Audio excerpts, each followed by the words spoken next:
Welcome to Thunderbolt. Today we're talking about Jik-ji, the oldest document printed on the movable type. And in order to talk about that, I have invited Mr. Richard Pennington. Welcome. I'm glad to be here. I come from Texas. I've been in Korea for 15 years. I work at a law firm in Seoul.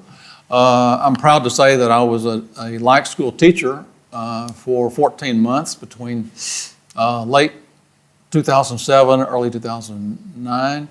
As for myself, I was a history major at the University of Texas, and that is one reason why I launched the Jik-ji campaign in the summer of 2013.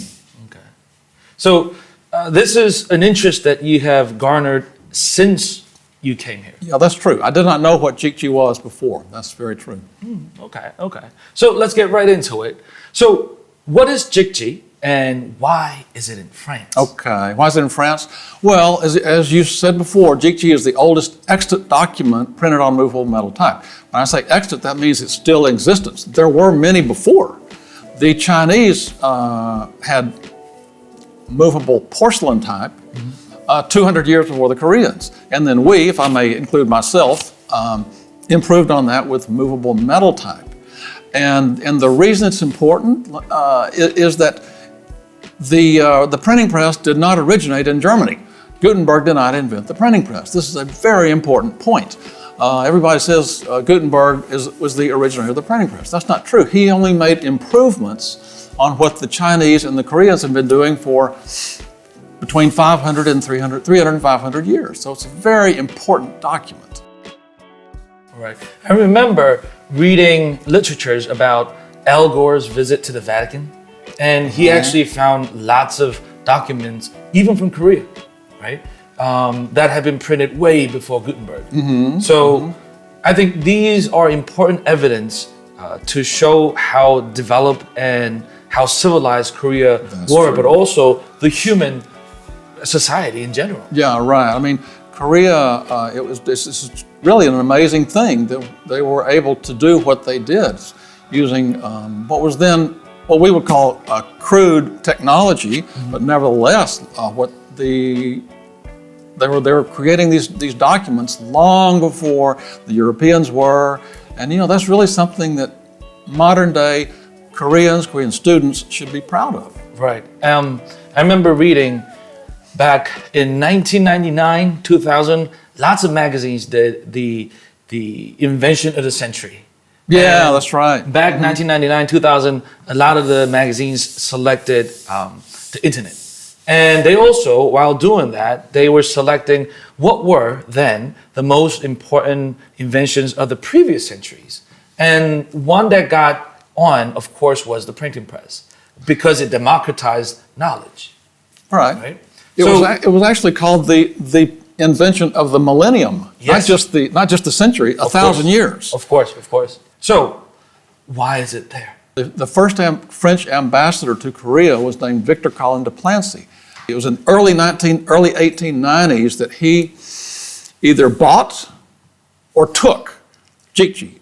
We don't know from whom. We don't know the circumstances. It's always been claimed that by the French, this is a key point, that he bought it.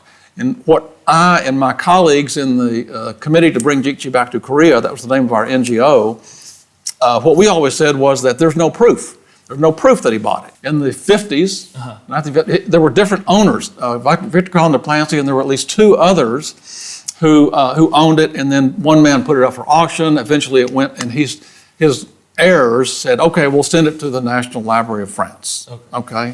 So that's to summarize the story. That's how it got to France.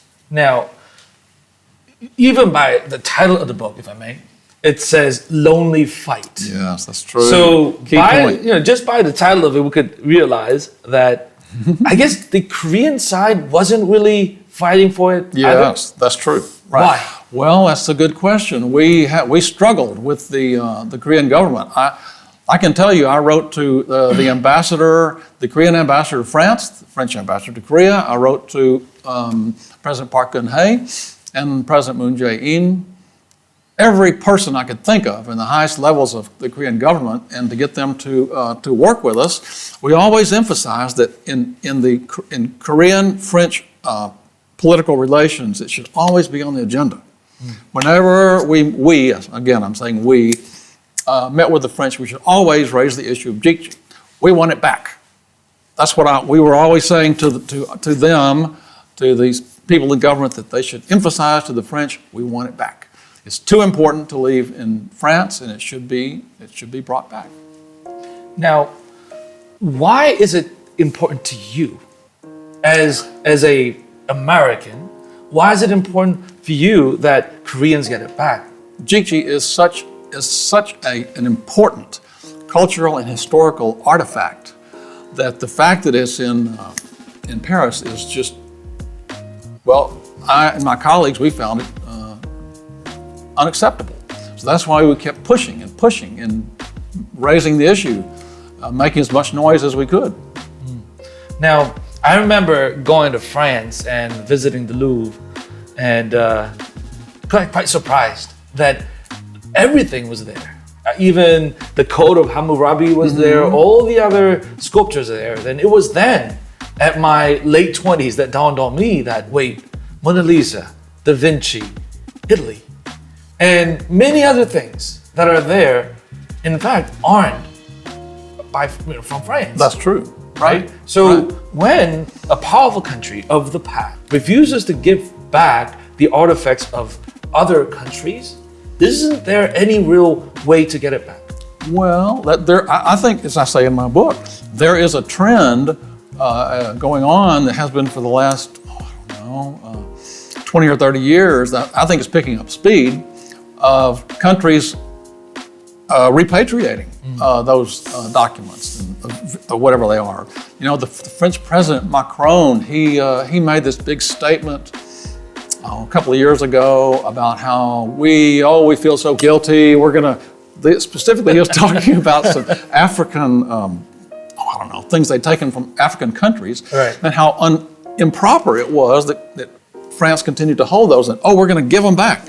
Well, that's part of the story. That's part of the story, and the fact that he was at least willing to make that statement is a positive sign. Now, what is your take on that? Like, maybe you have said that it's good if it should be given back. However, in terms of the worldwide publicity, worldwide, I guess, education of things, could it be a good thing that it's at Louvre? It's in they say it is. They say it is. We say it's not, because we always said that Jik-ji should be at the National Museum of Korea, right, or of course in Cheongju. It's in a temperature-controlled box. Only a few very high-level scholars are allowed to look at it in the most careful conditions, and we could do that here just as well as they can. Another key point is that the National Library of France has done a very poor job of keeping Jik-ji. It was there beginning in the early 50s, as I said. It was found, they lost it. The National Library of France, do you know that? Yes. You read my book? Yes. Okay, the National Library of France had possession of it, and they lost it on the back shelves. It was only because this lady, Park Byung-sun, she found it. They did not know it was there. It was very poorly taken care of, 15 years. She found it in 1967, by the way. That is indication of very poor stewardship, extremely poor stewardship. And that's another thing that we pounded on again and again, my committee, my NGO, that the French, because of that simple fact, we thought they did not have a right to continue to hold it. Right. Okay, good. Now, another thing that I'm interested in hearing from you and for our student is how to start a movement. Now, one thing that I had a lot of fun reading your book was you went around country and even to France with a placard and banner and this banner, T-shirt, bring Jik-ji back to Korea. And you had kids wear it, you took photos of it. Yeah. I am actually thinking that if your movement was put on in this Instagram heavy age and all those Facebook and SNS, the millennials could possibly spread it even greater. Yeah, yeah. Now, how do you start a movement like this? Well, what we did, whether it was the right way or not, I'm not the most high-tech person in the world, to be perfectly honest. We started a petition.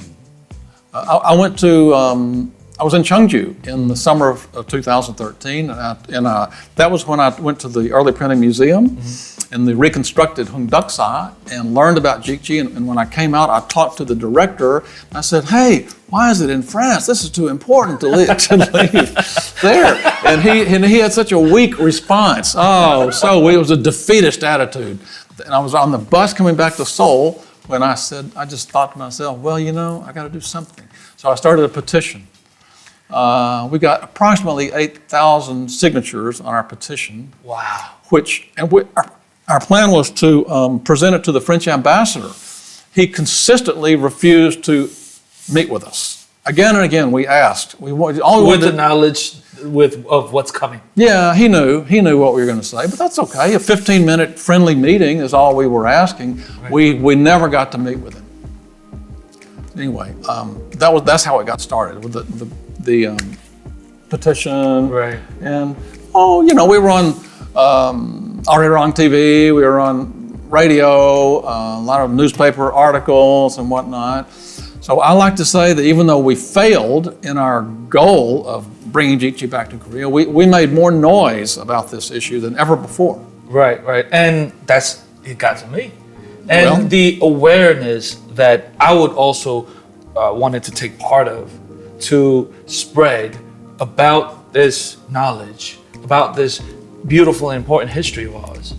I think it was very important to me That's too. True. I mean, I'm a teacher of English, but because of that, I had to deal with lots of literatures and also reading passages. When I have to teach about how the movement of reading came about, it always go back to Gutenberg. While Gutenberg himself denied the invention of it, he only claims that he came up with the formula of oil so that the paper wouldn't stick, right? Whereas all the movable type technology itself came about from Asia, and that's right. It spread that way. And in other words, the force of knowledge of the common people and democracy and the internet, all the great things, all the beautiful, important things that touched us and improved us came upon, predicates from this.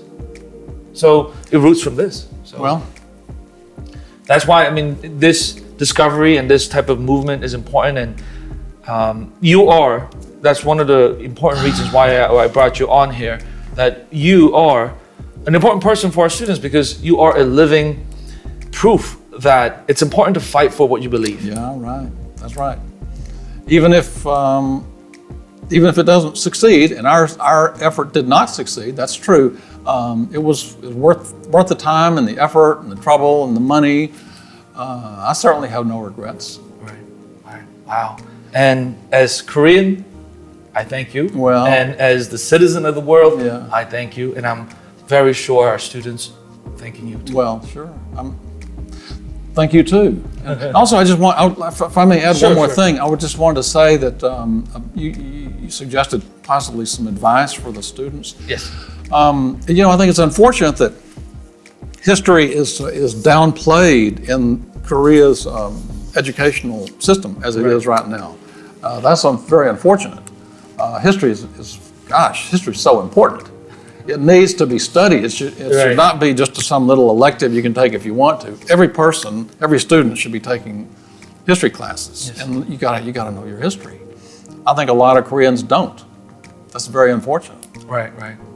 And that's a regretful thing for me too, because we are creating so much, and Asians and Koreans, we're spearheading this technology and machine learning and AI. Yeah, right. And while we are creating these technology and the images of us, if we are not studying who we are and where we came from, that's a good point. It will be a defeating experience. Yeah. So thank you again for all your important work. Okay, sure. Thank you. All right. All right, so that's it. Okay. And thank you very much.